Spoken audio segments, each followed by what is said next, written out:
So the question, then, is never simply, did I succeed, or did I fail? The deeper question, the one we all must face alone, is far more personal, far more powerful. How will I allow this moment, this loss, this trial, this gain, to shape me? Because whether you're walking through poverty or bathing in wealth, there's only one judge of its true value: what it does to your soul. If poverty has left you more grounded, more grateful, more generous, then it has been a form of riches.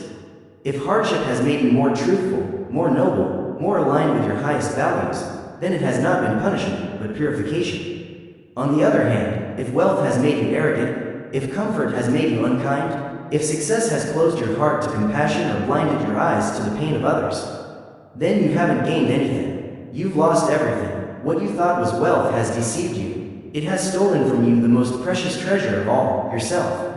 Everything we experience becomes what we choose to take from it. That's why failure is one of God's finest teachers. It isn't there to punish you, it's there to reveal something new. To point toward a path you hadn't considered. To develop a strength you didn't know you needed. To uncover a layer of purpose buried beneath your expectations. The people who have achieved the deepest, truest kind of success are often the ones who look back on their greatest failures with the most peace. What felt like ruin in the moment becomes, in time, the very cornerstone of their transformation. Many a man is thankful, right now, that some petty success he once chased slipped away. A job lost, a door closed, a dream shattered, only to make space for something far greater. Failure often provides the unshakable foundation for real growth. And if, even once in your life, you can say, that failure was the best thing that ever happened to me, then you must learn to meet new failures, not with fear, but with quiet trust. Trust that nature, God, life, whatever name you choose, can still turn your stumbling blocks into stepping stones. Sometimes your highest hopes must be broken, so your truest self can be built. The caterpillar's death is the butterfly's birth. The falling of the bud is the rise of the rose. The decay of the seed in the soil is not its ending, but the beginning of resurrection is golden wheat. Even plants grow fastest in the darkest hours before dawn. Could this not be one of nature's gentlest hints? That our deepest growth may come in the darkness of failure, in the silence of disappointment, in the unseen unfolding of becoming. Let us fear only one kind of failure: the failure to live according to what we know is right, the failure to act with integrity, the failure to try. Everything else, success, failure, heartbreak, delay, all of it can serve us. Think of any defining moment in your life: a great success, a person who changed everything, a friendship that saved you. Now trace it back, step by step. You may be shocked to discover that it all began with something you once labeled a failure. A loss, a rejection, a disappointment. Many of the rivers of our greatest growth have their source in some hidden cave of sorrow. There is no true, honest work, done with sincere purpose and good intention, that ever really fails.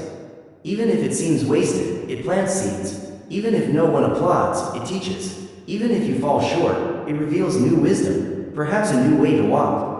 The lessons of our failures become the inspiration behind future success. So if you are living each day with high ideals, doing the best you can, staying true to the light you have, then you are a success.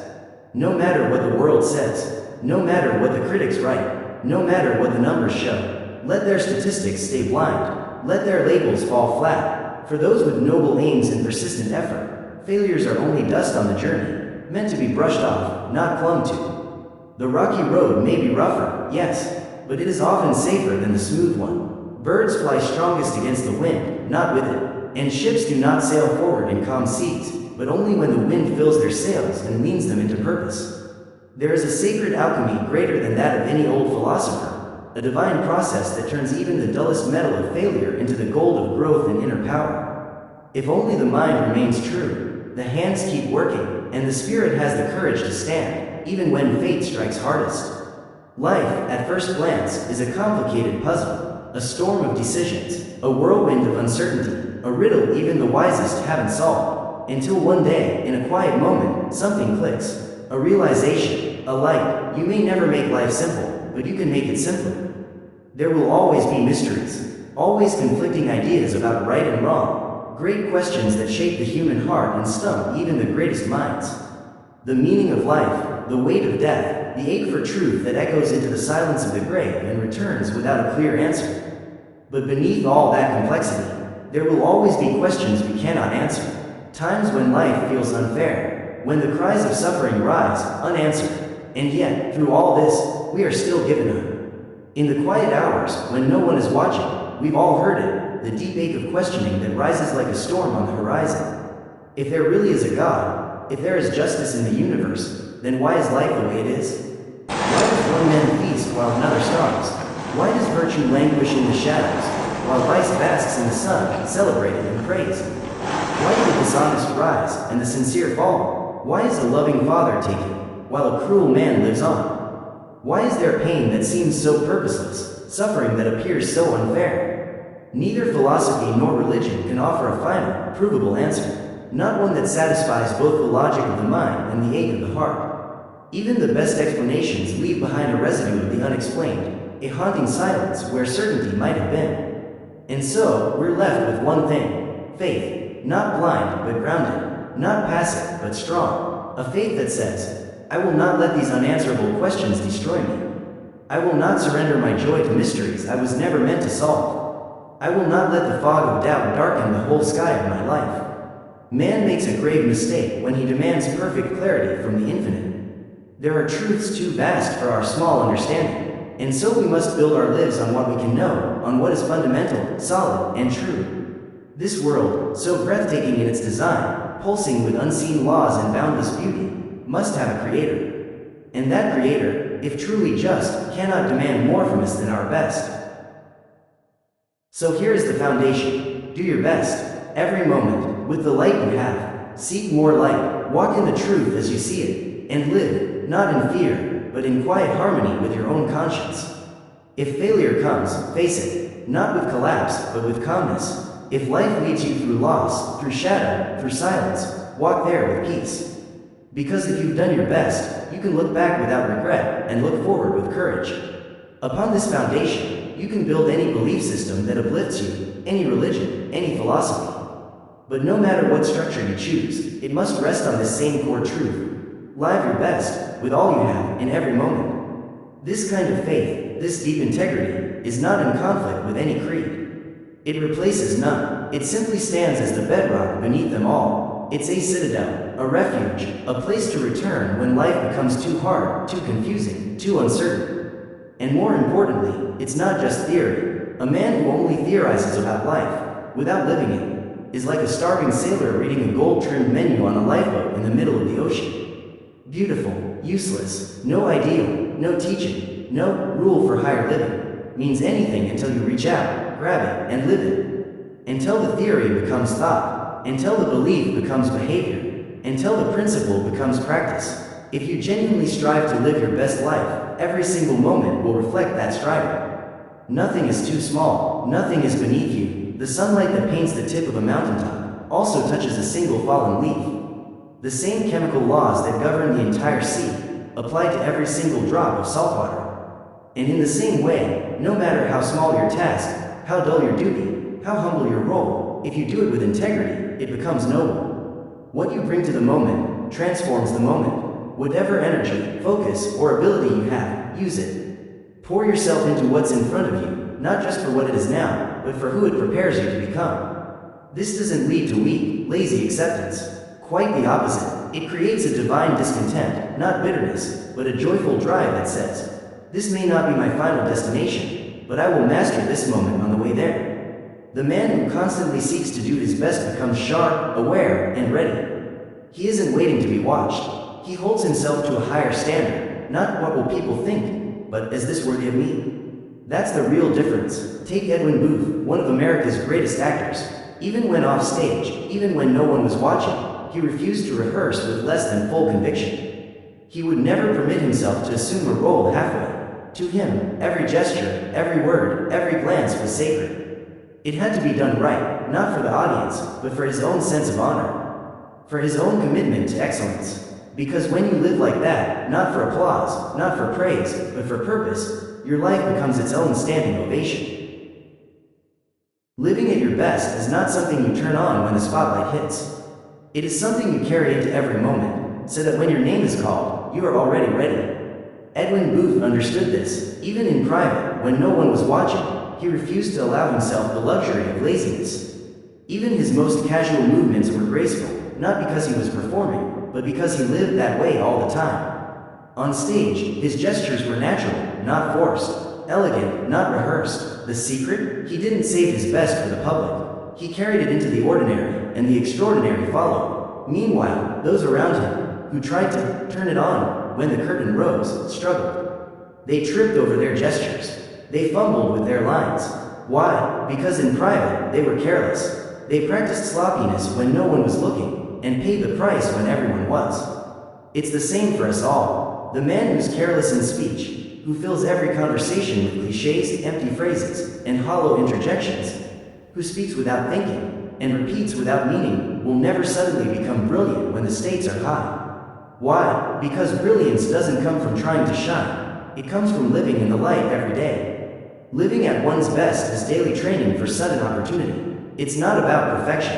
It's about readiness. It will never make you stiff, robotic, or self-conscious. True education, real development, is not about memorizing facts.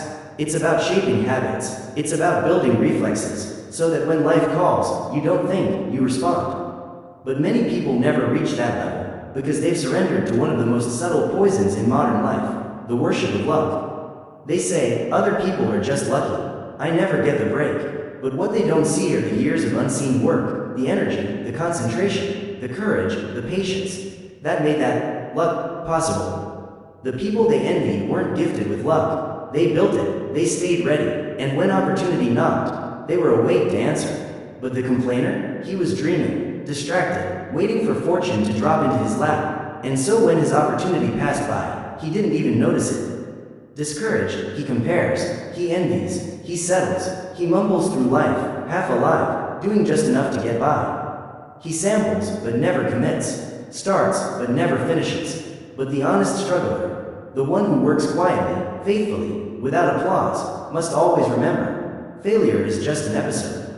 Not the whole story. No amount of cleverness can make failure easy. But courage makes it meaningful, and that courage helps you get the best out of what you do have. Even if you're surrounded by limitations, you use them as leverage. Because what you don't see is how many failures paved the road to someone else's success. You don't know the price that successful people have paid. You don't see the nights they couldn't sleep. You don't feel the burdens they carried quietly. Yet critics are quick to condemn, to label the rich as lucky, to paint the successful as villains. But success, when earned, is the story of resilience. On the other hand, the pessimist, the one who doubts everything, who demands a guarantee before taking a step, will never live his best. He weakens his spirit by feeding himself excuses instead of action. He trades strength for safety, and safety, for him, becomes a prison. One of the most dangerous ideas a person can accept is this: it's too late for me. He sees some new opportunity for growth, a fresh idea, a new path, and says, that's wonderful, for the young. I wish I'd had that when I was younger, but not now. It's a quiet death sentence, one he whispers to himself. But the truth? It's never too late. The toll may be higher, the cost greater, the climb steeper, but the reward? Just as real, just as beautiful, just as possible. All it takes is more focus, more attention, a deeper level of commitment. There is no such thing as too old for truth. There is no deadline on growth. The only limits are the ones you choose to believe. The man who remains self-confident, and who's willing to pay the price in time, in effort, in learning, can reinvent himself at any moment. Think of Socrates. With white hair and an old body, he began learning music. Or Cato. At age 80, he picked up Greek for the first time. Plutarch? He started learning Latin with boyish enthusiasm at the same age. Theophrastus began writing his greatest work at age 90. Chaucer's Canterbury Tales, a literary treasure, was born during the twilight of his life. Ronsard, the father of French poetry, didn't even discover his poetic gift until nearly 50. Benjamin Franklin only began his serious philosophical contributions after turning 50. Arnold, the theologian, was in his 80s when he translated the works of Josephus. And Valoisant, one of the world's great classical scholars, was the son of a shoemaker, unknown and uneducated until middle age. Thomas Hobbes, the English philosopher, published his version of the Odyssey at 87. And his Iliad at 88. So what excuse do we have? What dream is too late? What growth is out of reach? What calling is truly past its time? The answer is none. The only too late is never trying.